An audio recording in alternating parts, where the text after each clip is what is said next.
What's up, my wizards? It's Deb from Mtg. We like magic, and today, fun top 10 video. Here are the top 10 cards I want to see reprinted in core set.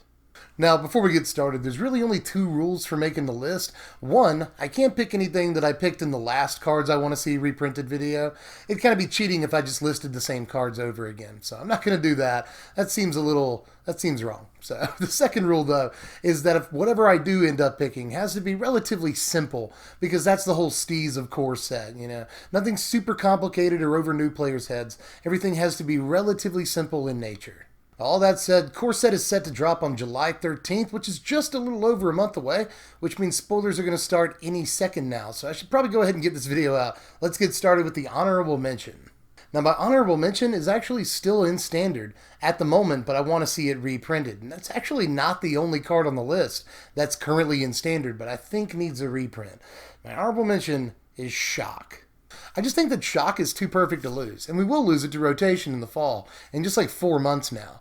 And it's just a perfect representation of what Red should be able to do in Standard. I compare Shock to a card like Negate, and Wizards has reprinted Negate over and over, and we've had it in Standard forever now, because it's just a perfect card for what Blue should be able to do. It's perfectly costed, it's easily understandable, and I think that Shock fills a very similar space in Red. As far as Standard goes, this is what Red should be able to do. It's really versatile, it's super low cost. We can both remove creatures and deal damage directly to the face or to a planeswalker. There's just so much that Shock can do, and there's a great level of versatility.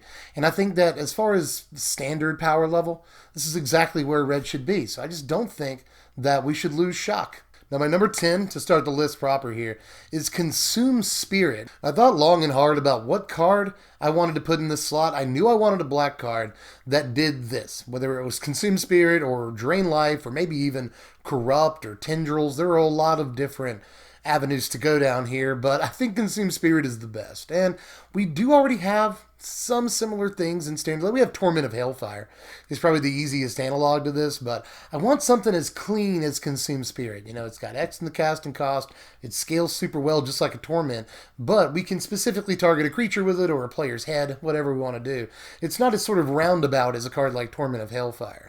And obviously, Consume Spirit would go super well with Cabal Stronghold in Standard right now. So I just like a lot about the option of having a card like this. There was a spell like this in Black for a very long time during Magic's history.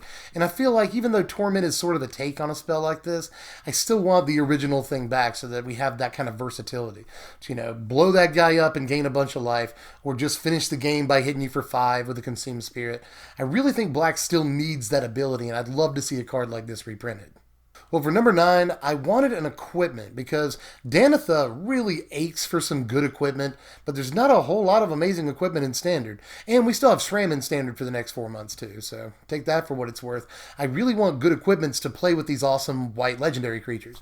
So with that in mind, I actually settled on what might be a surprising one, Bone Splitter. Now, in the end, it came down to Bone Splitter versus Basilisk Collar versus Loxodon Warhammer, but I really don't think they're going to do anything as silly as reprinting Basilisk Collar in Standard. And Loxodon Warhammer, as crazy as it is, feels a little bit slow to me in modern day Standard. It might not be. It might be just insane still. But Loxodon Warhammer, I'm not really sure I want something that looks that slow, to be honest with you. I think Bone Splitter is exactly what we want. It's a super cheap equipment, very cheap to equip too, and it's got a relatively big power boost on it. And it's especially good on creatures like Danitha that it already works well with. Danitha makes this cost 0, and it's awesome with Danitha because Danitha has First Strike. She doesn't care that she doesn't get a toughness boost. Again, just 1 mana to play and 1 mana to equip for +2/+0 is insane. It's a lot better than it might look, just on paper or in theory. +2/+0 for effectively 2 mana is great because if an aura did that, it would just be so-so. But if they kill the creature that Bone Splitter's attached to, you can just put it on the next creature. And it makes even like 1/1s relatively imposing. So it makes them able to trade with creatures way bigger than they should ever be able to trade with. Just Bone Splitter is good at so many different angles, and I don't think it's like overpowered or anything. They could easily reprint this in Standard, and I'd take it in a number of different decks. Like, don't forget, I keep jawing on about Danitha and such, and SRAM and all that, but we also have some red cards that are really good with equipments, like Champion of the Flame, awesome with equipments, and Valduk, sweet with equipments. So there's a lot of reasons to want, like, awesome equipments, and we really don't have them. Like, we've got some quirky, neat equipments, but we just don't have anything that's, like, really powerful, and I'd like to see another equipment. I really don't think that Bone Splitter like pushes anything too hard. I think this is an acceptable level of power while not being underpowered either. Now, my number 8 is the other card on the list that's actually currently in Standard, but I just think we should have around because it does something perfect for the color that it's in, and we should continue to have this effect. My number 8 is Blossoming Defense. Now, I'm probably going to get some pushback on this. I think that there's probably people just completely sick of Blossoming Defense at this point, but in a format with removal on the level of Fatal Push and Abrade and Seal Away and just all the crazy removal that's currently available to us in Standard, Blossoming Defense has been a really good tool, but it's never been overpowered. Never once in its life cycle has this card been overpowered. It's always felt fair. It's a counterspell for removal. It's a pump spell for your creatures. Lots of reasons you'd want something this versatile at such a low cost. But again, I think green needs this effect. You know, for a while I was considering just putting Giant Growth on the list. But I think that in many ways, Blossoming Defense is a much better card and the kind of effect green needs. If it's not going to have quality removal, it should have quality ways to protect its creatures. Blossoming Defense may be the best way in green we've ever seen to do that, and I'd like to see the effect continue in Standard. My number 7 is Harbinger of the Tides. There's a few reasons I want to see this card again, but the big reason is that it's both a merfolk and a wizard, which are hoping to be important tribes after rotation. You know, maybe Merfolk can really come into its own, at which point a card like Harbinger would be really good for that deck. You don't have to play it on curve. In fact, you'll very often play it starting on turn 4. The flash is often pretty important. And I could see this forming a really interesting Standard combo in quotes with Merfolk Trickster. You know, use Trickster to tap a creature down with flash, and if you don't have enough mana, you can flash in your Harbinger and then pop that creature back to their hand. That'd be an interesting combination to have available. And by the way, note that that combination can be available to you whether you're playing Merfolk or Wizards, because they're both Merfolk Wizards. I think that's it just lines up too well. It'd be really nice to have this card back again. Either this or like Tidebinder Mage, which looks like it might be good, but I don't know about like returning Chainwhirler to their hand. That probably doesn't seem like a great prospect, but I wouldn't mind seeing Tidebinder either. But I think Harbinger is probably the more desirable of the two, and I'd love to see the card make a return. Now, number 6 is Grasp of Darkness. I don't think that we'll see this card. I'm submitting my entry for wanting Grasp of Darkness reprinted. Whether you do it in this set, the next set, or the next set. I think the Grasp, again, is just a perfect effect for black to have. And it'd be really nice to have it back. It kills Hazarets and other indestructible creatures. It's really important. It's a really important piece of black removal. And again, I don't think we're going to see it. And a card like Cast Down is in the format, and I don't think that they would put that in the same format with Grasp. That'd just be too much good 2-mana black removal. But again, I'm just letting you guys know, I would really love to see Grasp of Darkness come back. Now, my number 5 is a card that I actually think is kind of necessary for a deck moving forward if it's going to evolve at all, and that is Goblin Chieftain, or at least a card like it. Like, I don't even care if it's a functional reprint.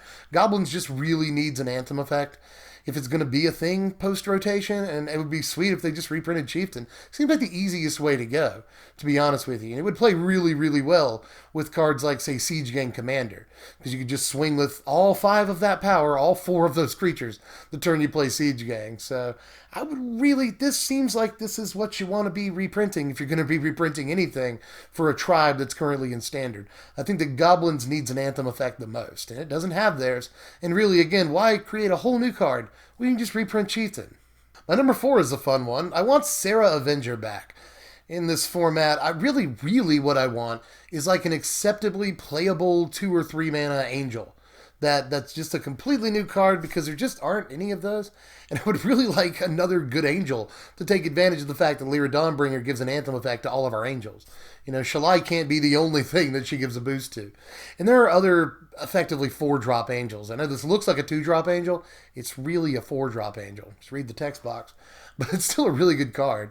But we have Shalai in the 4-drop slot. We have, Angel of Condemnation? Nobody's going to play that. So this would be another good 4-drop angel at least. I just want a decent angel deck in Standard. Is that too much to ask?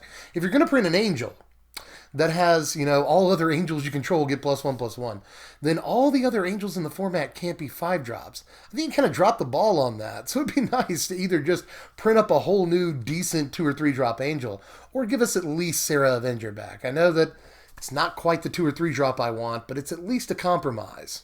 Now this is where I start really swinging for the fences. I know that for the most part I haven't asked for anything too outrageous on this list, or at least I don't think I have. But the top 3 are sort of big asks. So with that in mind, number 3 is Sylvan Advocate. Groans, probably from some of you who remember playing against Sylvan Advocate for like 2 years and ended up hating the card. You know, like Sylvan Advocate is obviously a really powerful Magic card. And I do think that it fits the simplistic template that we're going for core set. It's a pretty easy card to understand. I mean, there's not too much going on here. But it's a ridiculous card, you know. This is essentially a 2-mana 4/5 a little bit later on in the game.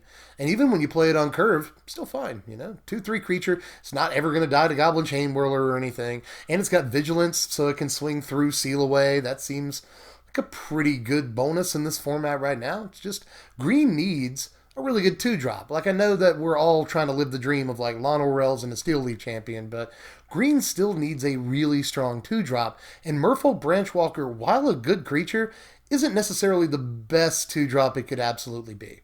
Green wants better 2-drops than just Merfolk Branchwalker. So with that in mind, I think I kind of do really want Sylvan Advocate back. It'd be nice to have another one of these creatures that's decent on curve and at least a good defensive creature in the early game, but becomes really good as the game goes longer. I think green could really benefit from a creature like that, or at least another decent 2-drop all in all. Now my number 2 is Ristic Study, and I guess really I'm just joining the chorus of a bunch of people on YouTube in the last 3 or 4 years that have asked for this card to be reprinted. I'm not really sure why it's only been printed twice. You know, it's like $15 to buy this card at its lowest right now, and it's like a random common from what, Prophecy? Like, what? Yeah, I think that's right. Like, this card has been around forever, and it's been a Commander staple forever, and it's only been printed twice, and I just don't understand that. And this, too, is a relatively simple effect. Let's be honest, you know, it's 1 line of text, 2 lines of text, really. So I don't know why we haven't printed this card more often. And again, I guess I'm just like joining the many people on this website who have advocated for this card's reprinting. It really does need to be reprinted. It's sort of embarrassing at this point that it hasn't shown up again. But my number 1 is a card that I am fully aware could take over things. And I'm still putting it at number 1 on the list, so I'm just an idiot. But number 1 is the Tron Lands. Now, I wanted City of Brass, and I've made it very obvious many times on this channel that I really would like to see the Pain Lands back again, whether they're the Allied color Pain Lands or the enemy color Pain Lands even again. I'll take whatever you want to give us. But I don't know that we'll see those again, and I've already made it clear that I want those. So I just wanted to advocate for Tron Lands here, both in an effort to be crazy, but also to advocate for the fact that I don't think this would be too insane. Like, not as insane as you might think it would be in Standard. Like, I know I'm probably getting a lot of knee-jerk reactions like, no way you can reprint Tron Lands in Standard, bruh. But I think you actually can. And maybe Damping Sphere is some sort of breadcrumb, you know? Like, obviously, Damping Sphere was printed for the modern format, for formats where Tron Lands are a problem. But they could also be a clue that we're about to see Tron Lands again, because they're obviously a perfect sideboard card for coming up against that deck. So I really wouldn't mind. So it'd be easier for Commander players to get their set. It'd be easier for Pauper players to get their set, Modern players to get their set. I just think that it might be time to reprint these, because I don't really think they do anything that stupid in Standard. And yeah, there's things you could do with it, like Walking Ballista is definitely a card in the format. And we're all aware of that. It's only going to be a thing for another 4 months, so at least there's that. But again, give me your arguments in the comment section, because I'm sure you will have arguments for it. And there's probably stuff I'm not considering. Fully aware of that too. But let me know why you think it'd be unfair to print Tron Lands in Standard, because I'm sure that there are reasons. But at the end of the day, I'm just not sure this would completely break everything and be the only deck anyone plays in Standard for the next 2 years. Also, keep in mind that the Standard format has controls for Tron as well. Like, this format has Field of Ruin in it right now, which, like, just like Damping Sphere, it doesn't render Tron completely unplayable, but I bet it really puts people off playing Tron if Field of Ruin is a real card in the format, and will be for a long time at this point. So, again, I think that there are built-in, installed controls in standard for for Tron Lands. I think we could actually totally stand having them in the format right now. But again, I'm all ears. Let me know why you disagree, because I could totally understand disagreeing with that statement. But that's the list, so I'm pretty sure I'm tapped out at this point. It's your turn, though. Go to the comments section. Let me know how dumb I am, and let me know what cards you want to see reprinted that didn't make this list. That's important, too. But pretty sure that's it for me, you guys. Just do all the YouTube stuff. Like the video if you enjoyed it. Thoroughly hope that you did. And, follow me on Twitter, SBMTGDev. Subscribe to the channel. Hit the bell for the notifications, because otherwise YouTube won't let you know jack about what I'm doing. So make sure you ring the bell. You can also check out the link in the description to my sponsor, TCG Player. They're good enough to help keep the lights on around here. They're good to you, boy. So make sure you check out that link. You can order super cheap Battle Bond boxes and singles from them right now. And Battle Bond just came out, so you might want to check that out. So check the link in the description. When you check the link at all, just clicking the thing helps me out with them. So do that, help the channel. Another more direct way of helping the channel is donating to the Patreon. I'll leave a link in the description if you want to do that. Helps out tremendously, and all I'm asking is $1 a month. So if you can swing it, head on over to the Patreon, help me out. But even if you can't, I just enjoy that you're here. Appreciate you staying for the whole video and actually, for some reason, caring what I have to say. So, but I care what you have to say, too. Make sure you leave me a comment down there. And I will catch you cats later. I'm Dev from The Place. Thanks for watching, my wizards. Spread love and be kind.